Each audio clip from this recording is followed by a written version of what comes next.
guys, welcome back. Today we're gonna draw gesture drawings. These are simple drawings that don't include a lot of detail, but we wanna draw them from life, and that's what I've done here 4 times. There's 4 different poses that you're gonna see. I'm gonna give instructions on the first one using measure and compare, extending lines, and negative space. Those are our 3 accuracy tools, and when you utilize them, first letter of each one, and it spells men, M-E-N, and we call these accuracy tools. So then when you add the A at the top, it spells amen.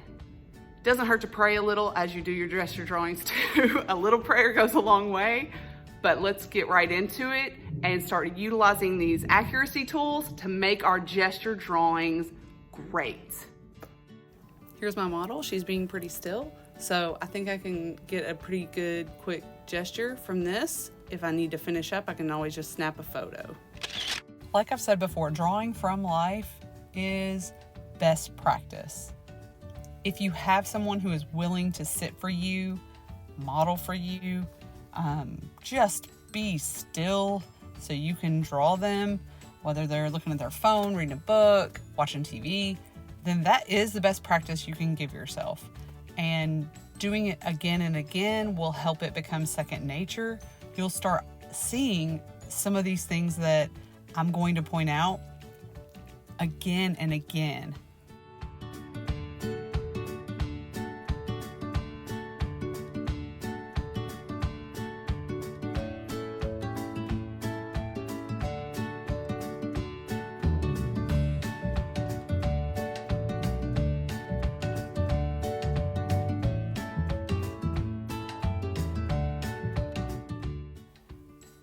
I start with the head 9 times out of 10 so that I can use it for measuring. If I make the head too large, then there's a good chance the rest of the figure is not going to fit on my paper. But if I make it too small, then I can't put any detail in it. So I'm going to measure and compare using the head. So how many heads can I fit in the torso and the leg that is bearing weight, or the leg that I can actually see from my viewpoint. Because if you're drawing from life, you don't always get a perfect viewpoint, a perfect perspective, a comfortable one. That's one of the benefits from drawing from life, that and urgency. Now we're gonna go to the E, the extend lines. We're gonna drop lines from the back of the figure, the head, the elbow, anywhere we think, okay, if I were to drop a line from this area or extend a line from this area, what else does it line up with? We want to ask ourselves that. We want to be as accurate as possible, so we need to know what aligns and what does not.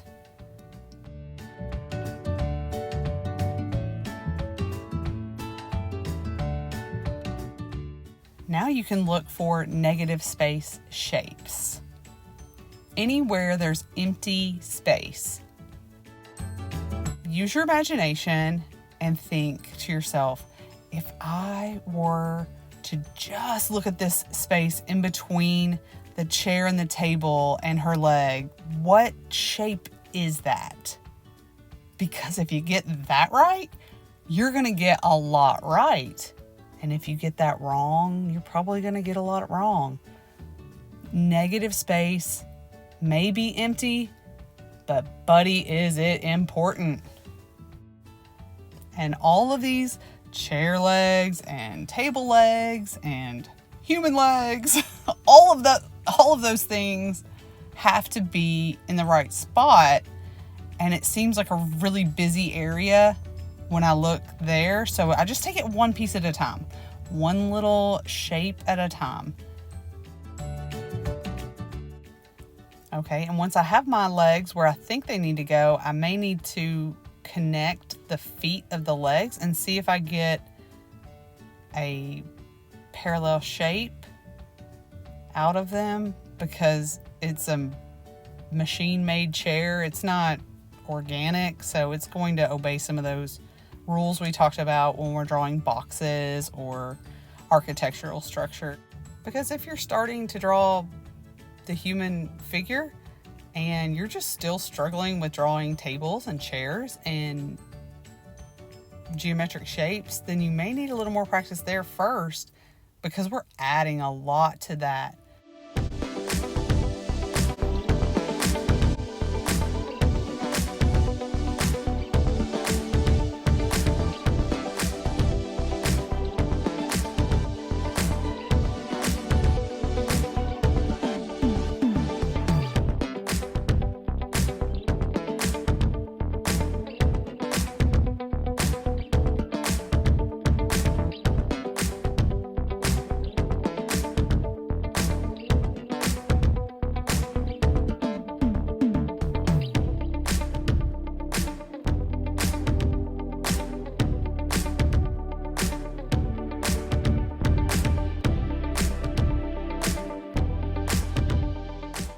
Use these accuracy tools every time you draw, and you'll start almost flipping through them like index cards or flashcards when you study in other subjects. So you're just like, okay, I can measure and compare. All right, I found that. Okay, extend the line.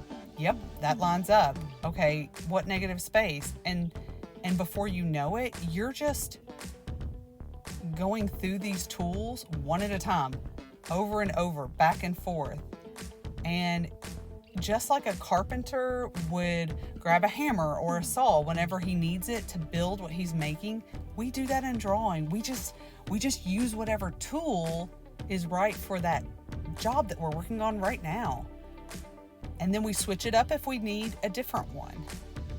That's why I've kind of nicknamed these the accuracy tools, because we utilize them and we keep them with us all the time, because most of the jobs we do in drawing have to in one or more of these tools.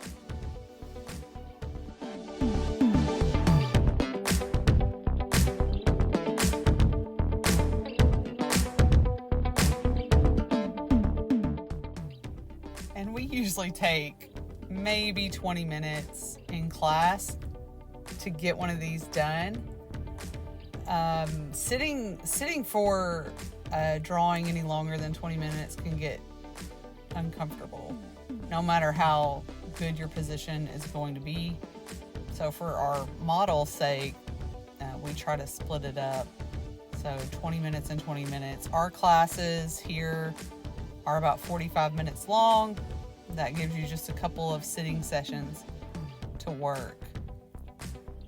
If you're drawing at home or anywhere else, then I would set a timer so that you're not tempted to linger on a drawing too long, especially just a gesture drawing. Its main purpose is to capture the pose, not a lot of detail.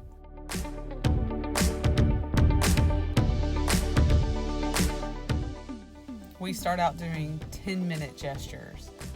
Then we stretch it to 20.